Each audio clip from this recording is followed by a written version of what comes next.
तर नमस्कार भावानो, जय Maharashtra. Good morning सगळ्यांना. सकाळी जरा आताशी झोपेतून उठलोय. तर बघू शकता इथे मी राहतोय, इथं वजननगरला राहतोय. हा बघू शकता माझ्या रूमच्या साईडचा एरिया. मी भावानो रेंटमध्ये राहतोय. तर 2-3 दिवस झाला तब्येत ठीक नसल्यामुळे उशिरा उठतोय, जिमला पण जाणं होत नाही. हे बघा आहे तसं जिमचं डाएट आणून ठेवलेलं आहे का मी आहे तसं ठेवलेलं आहे. जास्ती काय नाही भावानो. डाएटला फक्त आपलं नॉर्मल सोयाचंक्स, चणे, मूग, मटकी एवढंच घेतोय. हाय तसं भावानं ठेवलेलं आहे. हे बघू शकता तुम्ही लाईफमध्ये भावानं पहिली बार क्रिएटिन आणलंय. ते पण आणखी अनबॉक्सिंग केलं नाही. हाय तसं ठेवून दिलं. तब्येत बरोबर नाही असल्यामुळे जिमला पण जाणं होत नाही. 4-5 दिवस झालं जिमला गेलो नाही.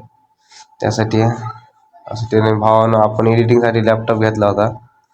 पण लॅपटॉपमध्ये हा एक प्रॉब्लेम येतो भावानं. तुमच्याकडे सोल्युशन असलं तर नक्की सांगा मला. तर भावानं लॅपटॉपमध्ये कॅपकट इन्स्टॉल केलं आहे, पण कॅपकटमध्ये प्रॉब्लेम येतो भावानं. तुम्ही आता तुम्हाला दाखवतोय काय प्रॉब्लेम येते. तर आता सध्याला कॅपकट ओपन करतो.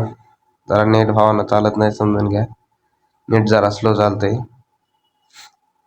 तर बघू शकता कॅपकट आता ओपन झालंय. मी प्रोजेक्ट इम्पोर्ट करतो.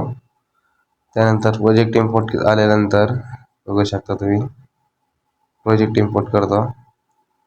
प्रोजेक्ट इम्पोर्ट झाल्यानंतर प्रोजेक्टला जो इफेक्ट लागतो तो इफेक्टसाठी नेटवर्क एरर दाखवते भावानं. तुमच्याकडे सोल्युशन असलं तर नक्की सांगा मला. तुम्हाला सोल्युशन भेटत नाही, कारण मी पहिली बार लॅपटॉप यूज करतोय. आपला अँड्रॉइड पण साधा आहे. त्यासाठी तुमच्याकडे सोल्युशन असलं तर नक्की सांगा. आपला अँड्रॉइड फोन साधा आहे, तर मम्मी पप्पा आयफोन घेऊन देत नव्हते. त्यासाठी लॅपटॉप घ्यावा म्हणलं, काही ना काही लाईफमध्ये कामाला येईल. तर भावानं तुमच्यासाठी काय असेल तर मला सांगा.